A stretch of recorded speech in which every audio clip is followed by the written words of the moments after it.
Eyes by Gary Lynn Floyd. All right, 1, 2, 3, 4.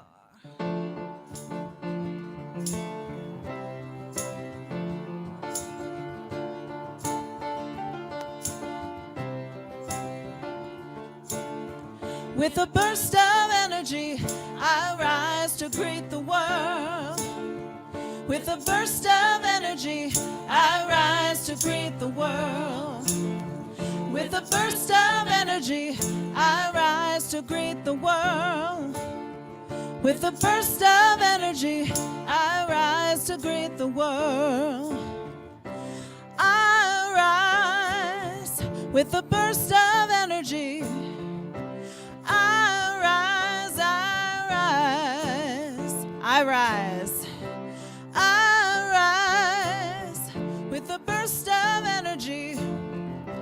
I rise, back to the top. With a burst of energy, I rise to greet the world. With a burst of energy, I rise to greet the world. With a burst of energy, I rise to greet the world. With a burst of energy, I rise to greet the world. I rise. I rise with a burst of energy. I rise, I rise. I rise with a burst of energy. I rise, I rise, I rise. I rise, I rise. 2 more times. I rise, I rise. Last one. I rise, I rise.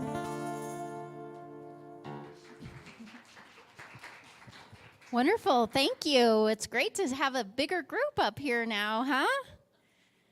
All right, so welcome to Center for Spiritual Living, Northern Colorado. My name is Christine Roth. I am a practitioner here, and I am filling in for Reverend Leah kind of today since she is off. So Reverend Sherry Jensen is our person who is holding consciousness for us today, and she will also be available for prayer after service along with myself.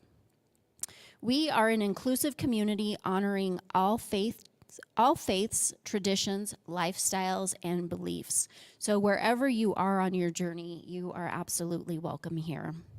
In the science of mind, we believe that through the power of your mind, we can create lasting changes in our lives. Each Sunday, you'll receive practical spiritual tools to support you in handling the challenges in your life so that you can begin to experience more joy and more freedom. So if you would, let's recite our mission together. We are an inclusive community inspiring personal growth, spiritual practice, and a positive way of life. And our vision: to awaken humanity, revealing a world that works for everyone. All right, so I think it's time for kiddos. Do we have kiddos? All right, here we go.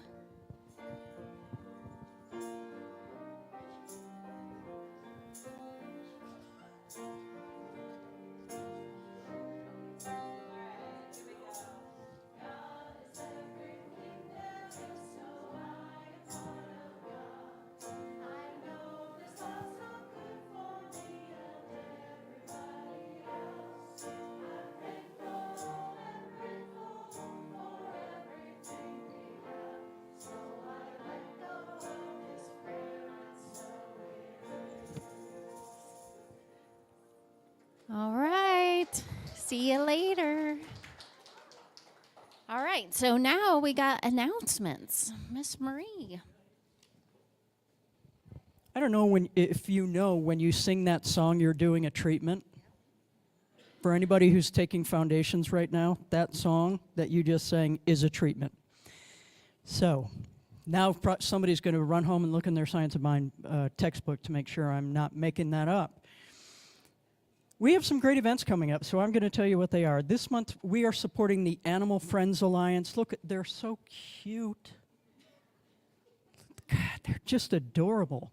I'd like to do the whole announcements looking at that slide. They provide adoption services and spay and neuter clinic to help local pet owners access preventative health care for their pets. They also provide a food pantry for owners facing some financial hardship. Thank you in advance for your support of this month's outreach. We are excited to be supporting them. Food for New Thought. Join us for Chinese New Year. Chinese New Year is coming up. Chuck Bloser is going to be making Chinese food at his house. This is a $40 a person dinner event. You get to go to Chuck's house. He's going to cook Chinese food for you. And all the proceeds go to support CSL NOCO, which is super. Meditation. Each Sunday prior to service at 4:30, we have a meditation, 15-minute guided meditation across the courtyard in the RRE building. So if you're interested in doing that, you're just going to need to get here earlier next time. That's how that works. Tough room. It's a tough room. I'm telling you what. I'm trying to warm them up for you, but holy Moses. Okay, new class, Change Your Thinking, Change Your Life with Reverend Leah, February 29 to April 4. Through engaging lectures, hands-on exercises, and interactive discussions, participants will acquire valuable tools to foster thriving relationships, unlock abundance and prosperity, and enhance overall well-being. Who's not wanting that? Again, I say, tough room. I'm telling you. All right, join Reverend Lee on this transformative journey toward a life of greater fulfillment and conscious living. Every Sunday, we gather together to share a meal. Tonight, we are having a potluck. So the back is all set up, and there's food back there. After service, feel free to join us and enjoy a meal and some camaraderie with all the lovely people that are here. And lastly, my favorite slide, scan the QR code, which will take you to our website, or you can go to our website and find all the other fun things that are going on at cslnoco.org. That's what I know.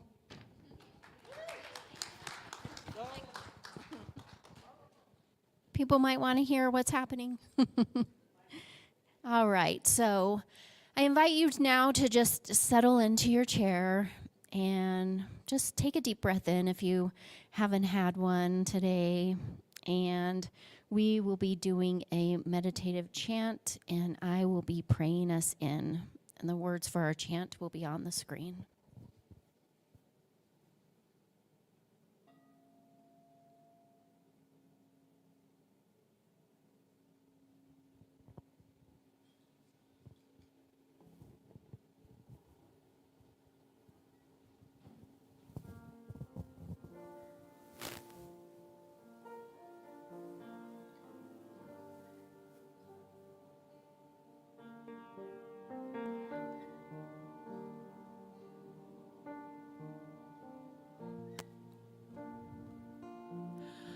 I am whole.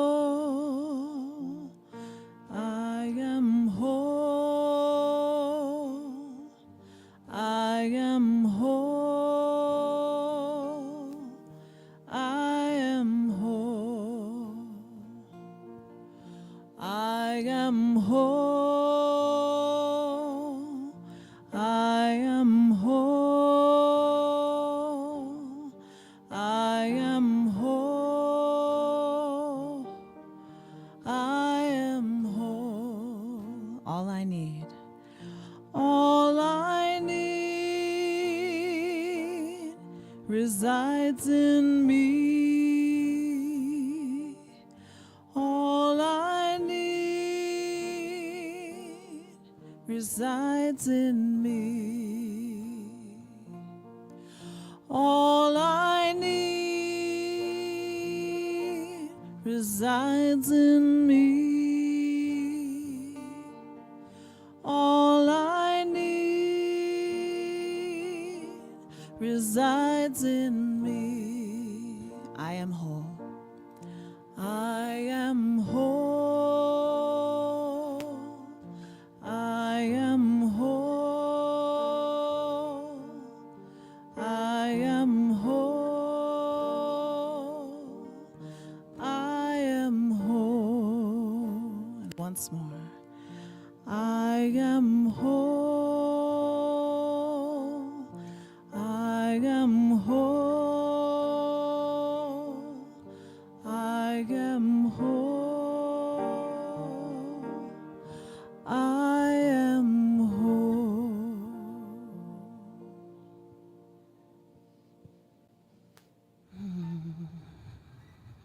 So I just breathe in, recognizing that presence and that power that is the thing that I call God, knowing that it is the one life, the one breath, and the one heart of absolutely everything.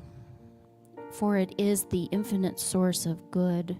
It is the wholeness that absolutely indwells in everything.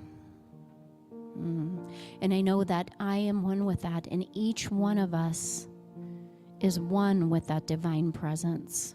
For it has its being in us. We are made of it. It is in every breath, in every heartbeat, and in between every breath and every heartbeat.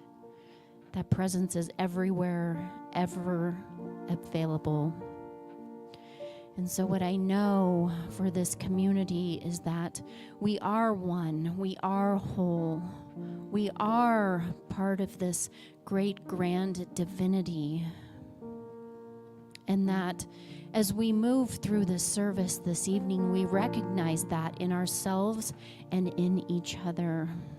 We open our awareness to that through the music, through the words, through just being together and connected. And for all of it, I give great thanks for knowing that this time together is so divinely blessed that we just anchor in gratitude for community, for life, for love. And so I release these words to Law, knowing that all is unfolding perfectly and beautifully just as I have spoken. So if you would like, please claim this good for yourself by saying, "And so it is."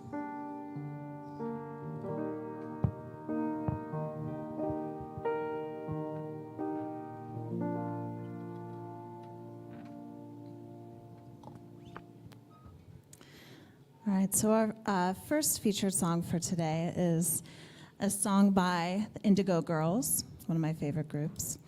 And this is called Watershed. And I chose this because of the lyrics.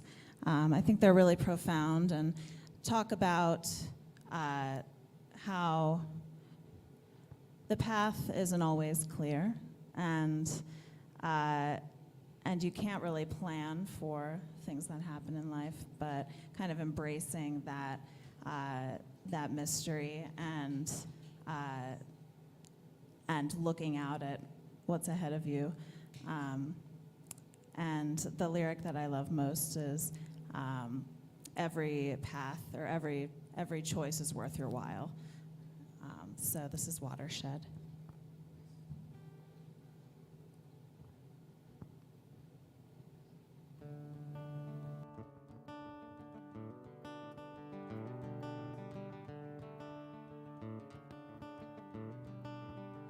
Thought I knew my mind like the back of my hand.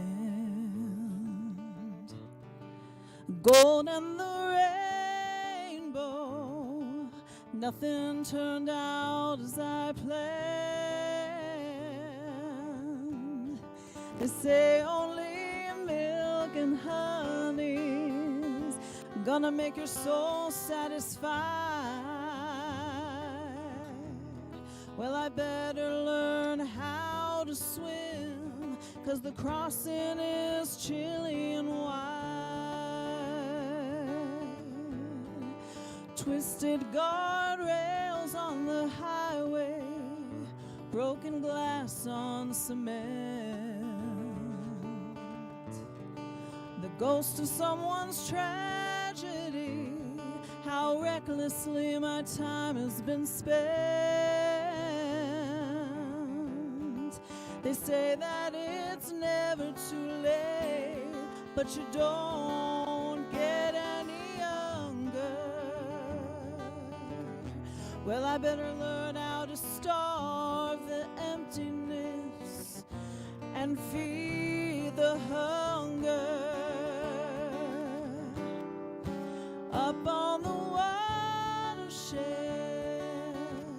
standing at a fork in the road, you can stand there and agonize till your agony's your heaviest load. You'll never fly as the crow flies. Get used to a country mile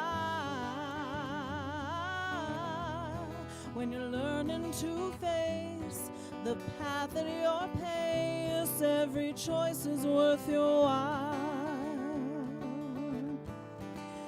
and there's always retrospect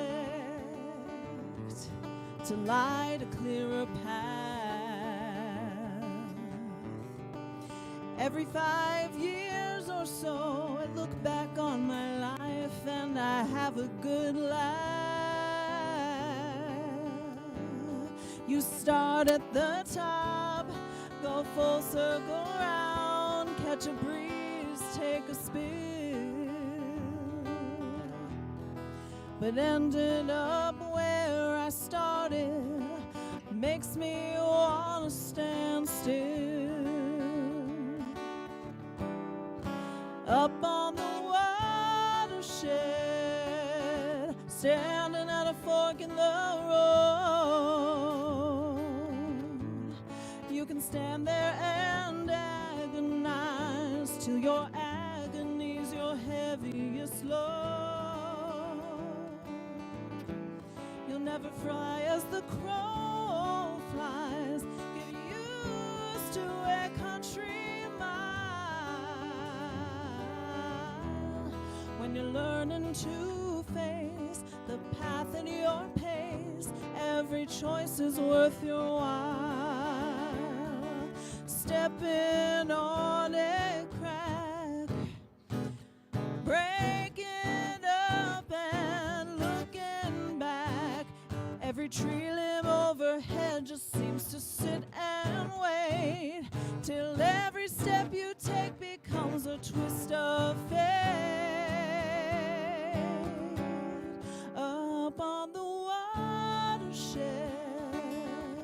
standing at a fork in the road, you can stand there and agonize till your agony's your heaviest load.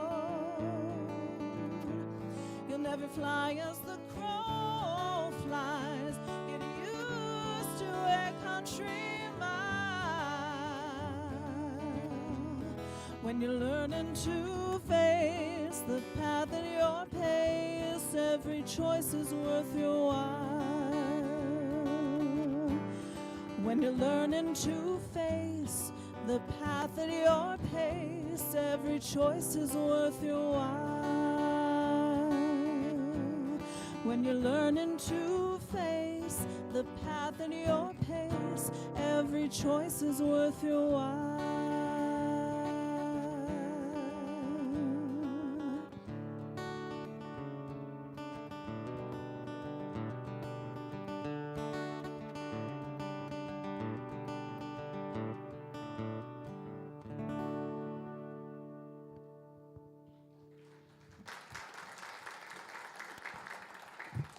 Beautiful, thank you. All right, so as I mentioned, Reverend Leah is off today, so we have a speaker here with us, Reverend Kelly Robbins. Reverend Kelly is passionate about integrating modern perspectives with ancient teachings, focusing on love and universal law. She is in the process of establishing Kelly Robbins Ministries with a mission to inspire others in carving their own fresh tracks in life. Kelly contributes to the Science of Mind magazine, authored Trust Your Next Steps, Creating the Confidence to Cut Fresh Tracks, and hosts the Fresh Tracks with Kelly Robbins podcast. So please help me welcome Reverend Kelly. Thank you. Hello, thank you so much for having me. Well, Reverend Lee is gone, and we're going to start with a story. We're going to start with a story. On the first day, God created the dog. God said, "Sit all day by the door of your house and bark at anyone who comes in or walks past, and I will give you a lifespan of 20 years. And the dog said, "That's too long to be barking. Give me 10 years and I'll give you back the other 10. So God agreed. Right away, we have negotiations happening. On the second day, God created the monkey. God said, "Entertain people, do monkey tricks, make them laugh. I'll give you a 20-year lifespan." The monkey said, "How boring, monkey tricks for 20 years? I don't think so. Dog gave you back 10 years, so that's what I'll do too, okay?" And God agreed. So on the third day, God created the cow. God said, "You must go to the field under the farmer all day long and suffer under the sun. Have calves and give milk to support the farmer. I will give you a lifespan of 60 years. And the cow said, "That's kind of a tough life for 60 years. Let me have 20 and I'll give back the other 40. And again, God agreed. So on the fourth day, God created man. God said, "Eat, sleep, pray, marry, and enjoy your life. I'll give you 20 years. And man said, "What? Only 20 years? I'll tell you what, I'll take my 20 and the 40 the cow gave you back, and the 10 that the monkey gave you back, and then the 10 that the dog gave you back. And is that okay?" And God said, "Okay, you've got a deal." So this is why the first 20 years of our life we eat and sleep and play and enjoy ourselves. For the next 40 years, we slave in the sun to support our family. For the next 10 years, we do monkey tricks to entertain our grandchildren, which is where I am. And for the last 10 years, we sit on the front porch and bark at everyone. So I bet you always wondered how that came about. That right there is our story. So Happy New Year. It's really nice to see everyone. Do you feel like life is starting to come back to normal a little bit after the holidays? The relatives have left, the parties are over. We're back in our routine. How are those resolutions going? Do you all set goals or resolutions generally for yourselves? Yeah. I do throughout, I've been a coach for 20 years, so goals are my thing. And I don't always just do them right at New Year's. I like to do them in October for some reason. I do them throughout the year, but the fall is my big time. But what you might not know is last Friday, on the 19th, was actually Quitter's Day. It is the day, statistically speaking, that most people have abandoned their resolutions. And why is that? Is a lot of them will tell you it's because they lost motivation. It's been 19 days and life is back to normal. And I'm sure, New Year's is that transition between December and January. Energetically, it is a really great time to set new goals, and that space between the ending of last year and the beginning of the new year supports us in letting go of the old and bringing in the new. And I think sometimes it's really easy for us to set unrealistic expectations for ourselves and think we're just going to wake up one day and be a different person that does all these great things that we thought we could do. And I invite us to maybe say, well, maybe I don't wake up and be a totally different person and can do all these things that I've always wanted to do. And if you are one of those souls who has let your resolutions, if you're not still sticking with it, give yourself some love and just be okay with it. My intention for today, my talk is called Your Sacred Intent. And my intention is to talk about whether you call it a goal or an intention, a resolution. If you can, think of something that you're working on, and let's talk a little bit about how we can look at it a little differently. My intention is to invite us to play around with what it means to make our intentions sacred rather than these achievable goals that we want to do. So take some time and notice what comes up. And I just pick one, you can't be wrong about it, but I like us to make I like my talks to be kind of practical. So if something comes up for you, if there's something you'd like to change in your life, think of it, bring it in now. So maybe something I say will help you see it differently or help you approach your life in a different way. Because we don't always see everything as sacred. Like goals, common goals we set for ourselves are losing weight, getting in better shape, saving more money, eating less chocolate, drinking more wine. No, just joking. Drinking less. I do, and thank you to you guys who came. I do a workshop every year on New Year's resolutions. We see kind of the same things, energetically decluttering and cleaning our lives up, moving forward into new areas. And we know we want our lives to be better, and sometimes we don't look at it as how sacred it really is. So let me read you a definition of sacred just from dictionary.com. Sacred, considered to be holy and deserving respect, especially because of a connection with a God.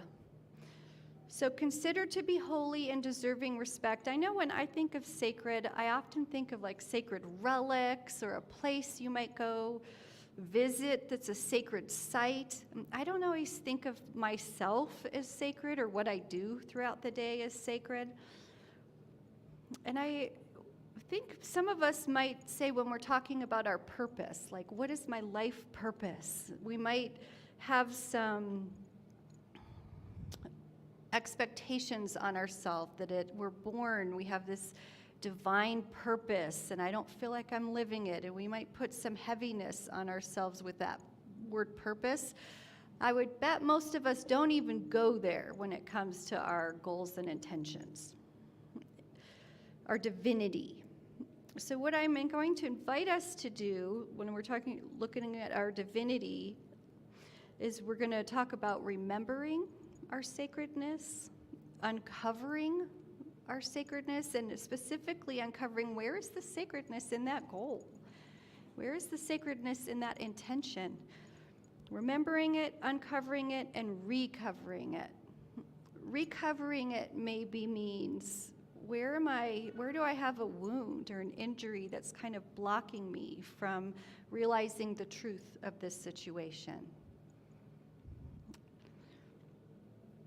So sacredness, and looking at our daily lives in a space of it being sacred, it's really a state of beingness. I know I'm a real do kind of person, and the first thing I think of is how. How do I do that? When I'm working with goals or intentions, often it's like, what's next? What's the how? What do I do? How do I do it? Sacredness is really a way of being, a way of viewing life, a way of viewing events and people and situations, a knowingness. There's a minister, Dr. Patty Lukenbach, is a minister in Denver at a church there, Mile High Church. And she talks and teaches through telling stories. And she does a lot of pastoral care work. And I have never met anyone who sees life through the lens of everything as a sacred event as this woman. It's really awe-inspiring to meet her state of beingness. And as she shares stories of being with people when they're in pain or when they're going through transition or dying, she always sees the little and shares just the sacredness in it. And being in her presence and hearing her talk, it's a reminder of how awe-inspiring our lives really are. We went to, and it's easy to forget that. We went to, my husband and I went up to the mountains after New Year's, like we went to Asp, skiing up there and driving around Glenwood Canyon, and there's this big river that flows by it, just a lot of the way down. And it was, most of it would have snowed while we were up there, and a lot of it was frozen, like burr. No one wants to get thrown in that river. But what's so amazing about it, and I was driving by, we were talking about, what's the name of this river? And it's frozen. Underneath it is all of this life. Like there are fish under there living and surviving through this cold winter. There's plants, and just all of life is happening under that frozenness that we see on the top. And how amazing is that? Like, we don't get to often drive through that area. Like all of us, we go to work, we raise kids, we do whatever, exercise, do whatever it is we do, and we aren't just awestruck oftentimes by nature and how really sacred it is that we're even alive here buzzing in cars around these, just so much beauty, so much natural wonder. And being just even when we were there, the snow's falling the whole time. Think about just snow, and the elements have to get together to create each of those beautiful flakes. Like it's a sacred thing. And here we are in the midst of it. So my invitation to you is, a couple notices. How do I bring sacredness into my life? When are there opportunities for me to do more? And what is it about this intention or this goal that is sacred? It's not always easy to see that. In the yogic philosophy, they use a word called sankalpa. Sankalpa. It's the Sanskrit word for intention, but it goes a lot deeper than having an intention or a goal. San means a connection with the highest truth.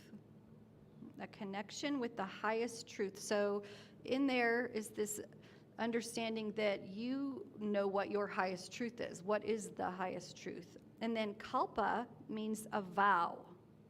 So it's a vow and a connection with your highest truth. And what if sankalpa, what if a vow with our highest truth is the word that we used instead of intention or instead of goal? Doesn't it have a lot more juice to it? A lot more vibe, a lot more sacred? Like you can kind of pull some different vibrations in just with that word, sankalpa. A connection with the highest truth, a vow to make a connection with your highest truth. It's a vow to our soul or our higher self. It is born from our deep awareness, our inner wisdom, and it is a desire from our consciousness. So with that kind of out there, the sankalpa, there's a couple things to pick apart on our journey. One was what I said, what is the higher truth, and what does that mean to you? And some of you might be here trying to figure that out. What do I believe? What is my higher truth? Or deepening into, well, here's what I think I believe. Here's how I can stay knowing that or know it more intimately. So that's beautiful. Part of our New Thought teaching is knowing that and believing really that God is everywhere, the divine, the universe. We are all one, and we are all part of that expression. That expression of the divine, it expresses through us.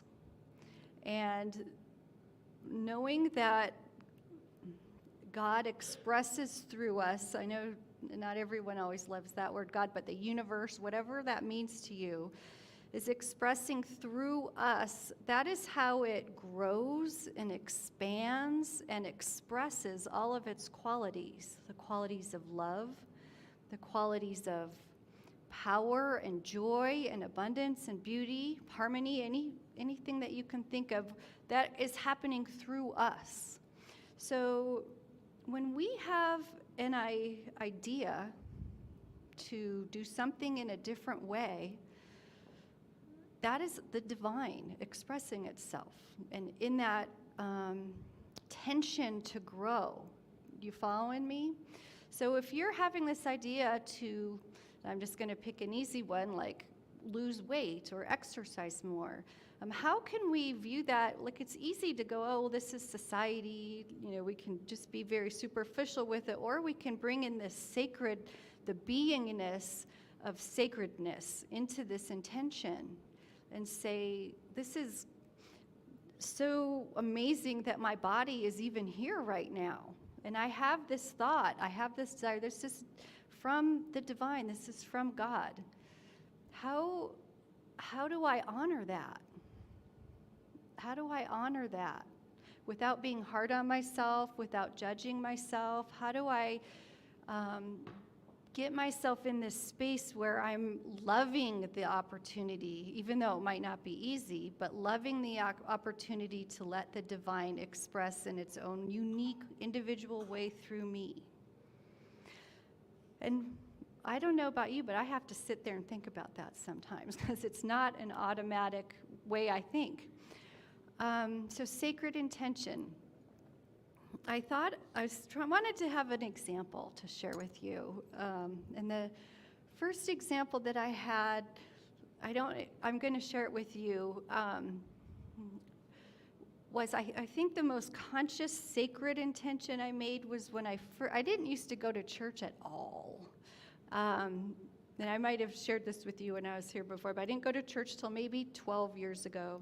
I was at a low point in life, and I said I'm going to explore this piece that's hurting, the spirituality. I went to Mile High Church and started taking classes, and it kind of quickly I made a decision to become a member and sign that paper to be a member. And my sacred intention had nothing to do with the church because I wouldn't have cared if I ever went back. But I did that movement because I was talking to myself that I was going to explore my spirituality and what that meant to me, and how, for some reason, it just kept being interesting and calling. And here I am, a minister.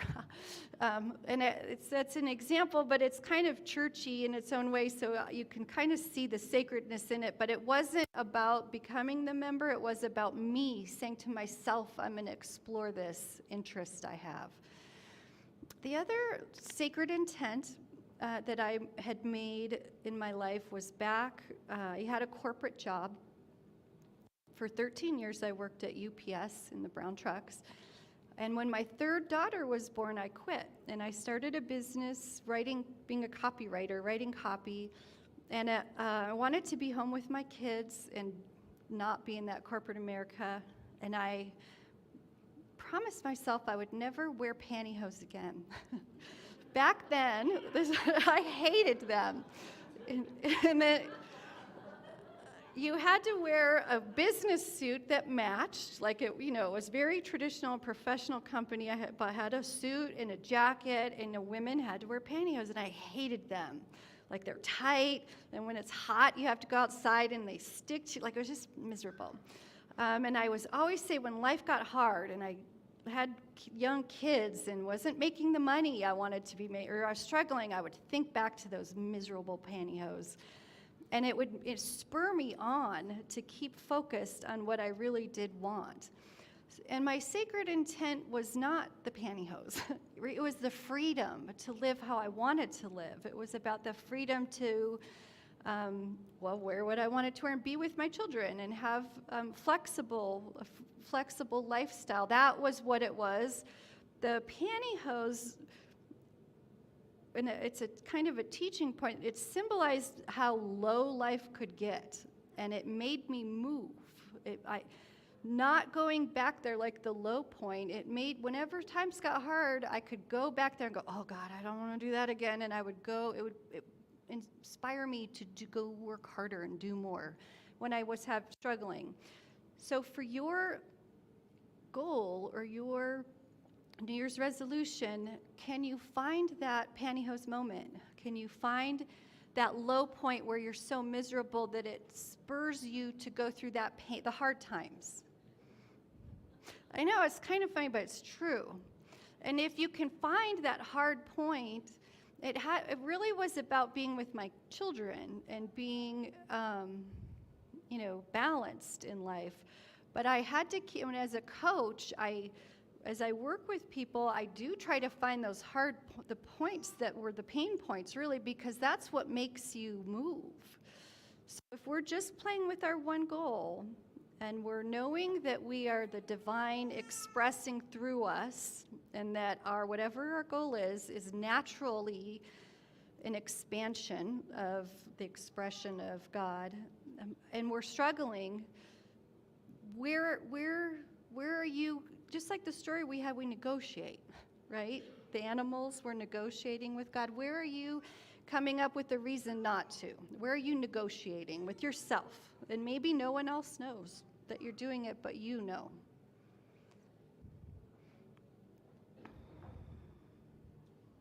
Okay. So I have a reading I'd like to share. This is by an author, Kate Forster, and she writes novels, but I love her. I loved this, and I want to share it with you. When we were talking about being aware of the awe, keeping ourselves in that state of recognizing the miracle that we are, and staying in that vibration, that beingness of sacredness, of recognizing what's sacred, knowing what's sacred, being that so we can achieve what we wish. She said, I think it's a deep consolation to know that spiders dream, that monkeys tease predators, that dolphins have accents, that lions can be scared silly by a lone mongoose, that otters hold hands, and ants bury their dead, that there isn't their life and our life, nor your life and my life, that it's just one teetering and endless thread, and all of us are entangled with it as deep as entanglement goes. Isn't that beautiful? I thought that was really beautiful. And I looked it up, it's true. So I want to leave you with that, and with you, again, reevaluating what is your sacred intent? What is your sacred intent? Remembering our sacred intent gives us energy, power, and meaning, and it restores harmony. It really restores harmony and alignment, and it brings us closer to the truth of who we really are, which is divine expressions of God. And with that, I'm going to ask us all to close our eyes. And as we close our eyes, I want you to feel your body resonating with everything that you soaked in today, with that truth of who you really are, who we all really are, knowing that we are harmony, we are love, we are beauty and joy and abundance. We are all of these amazing qualities that are God, that are the universe itself. And that same powerful energy, that same powerful substance that made the stars and the moon and the asteroids and all of the universe, that made the otters and the ants and the cows and the monkeys, all of these things, this also made us, that we are all one. We are all composed of these same ingredients, really, and we have this powerful and amazing substance to work with. and how easy it is to naturally resonate with this, the truth of who we are, and to ease into the expansion that is being called forth for us with love, with ease, with joy. As we know and realize this truth, and we can honor the sacredness of ourselves and our individual life, we can honor and recognize the sacredness of the growths and expansions and the trials and tribulations. All of it is God, all of it is love, and all of it is part of that amazing and sacred journey that we're here on right now. It's with great love and joy that I give thanks for these truths. I give thanks for all of us here, for leaning in, for knowing the peace and the harmony of who we are today and of who we are tomorrow. And with that, I release this word to the law, knowing without a shadow of a doubt that as these words are spoken and the prayer is complete, it is done. And so it is.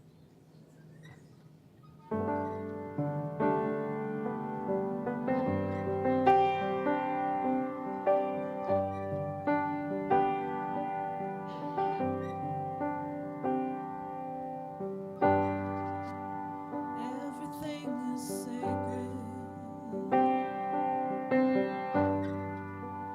Everything is filled with the divine. Everything is alive with spirit.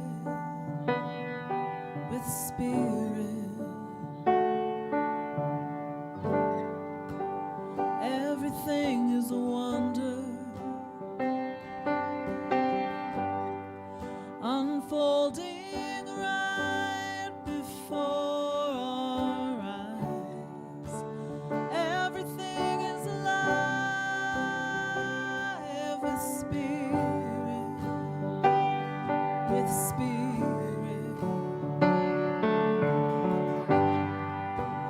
Everything is a blessing,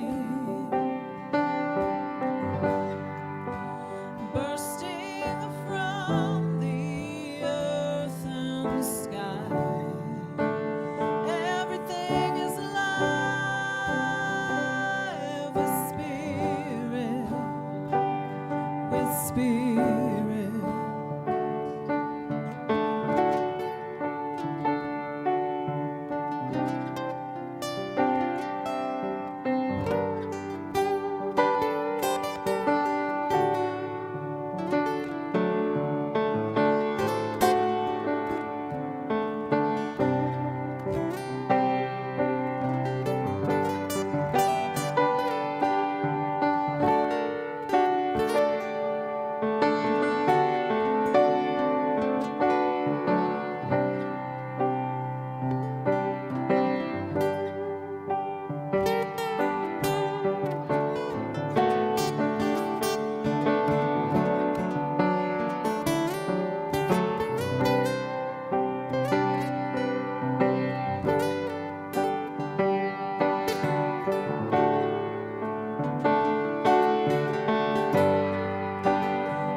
And thank you, Reverend Kelly, for your talk. All right, so now it is time for our offering. So we have many ways to give. You will find those on the screen behind me, and if you're online, they will be on the screen there. But if something touched you, moved you, or inspired you today, we encourage you to give to our spiritual center so that we can continue to do this work, not only in this community, but in our greater community and in the world. So if you could, let's place your gift over your heart and repeat after me. This gift is spirit and form, circulating blessing all that it touches.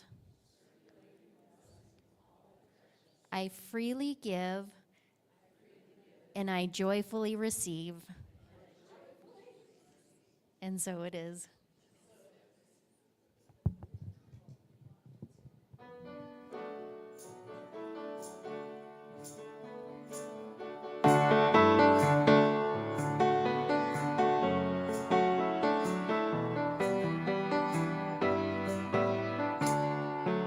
I release and I let go.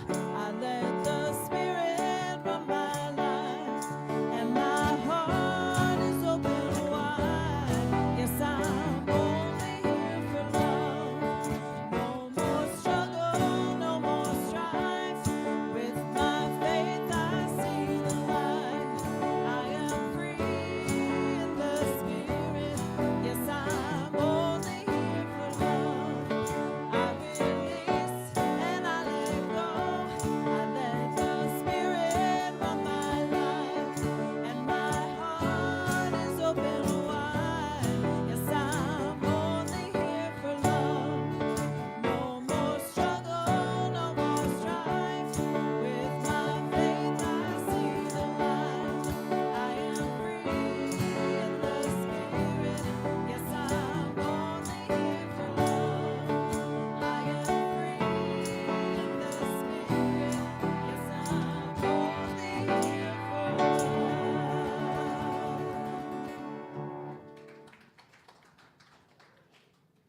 You're here for the first time, welcome.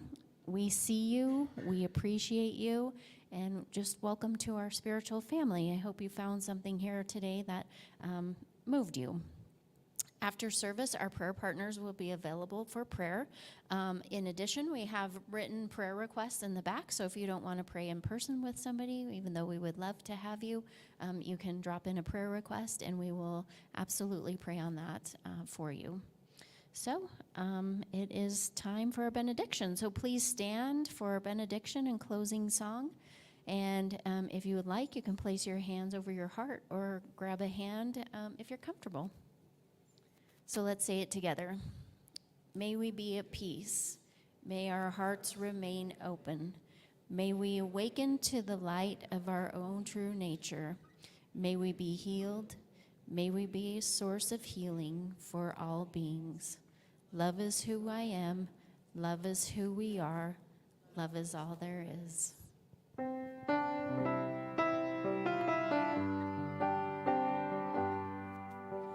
Spirit, know my name. Call me home. Light these darkened days. Oh, Spirit, show your truth in all we do. Let love be our legacy. Let love be our legacy. Let's let love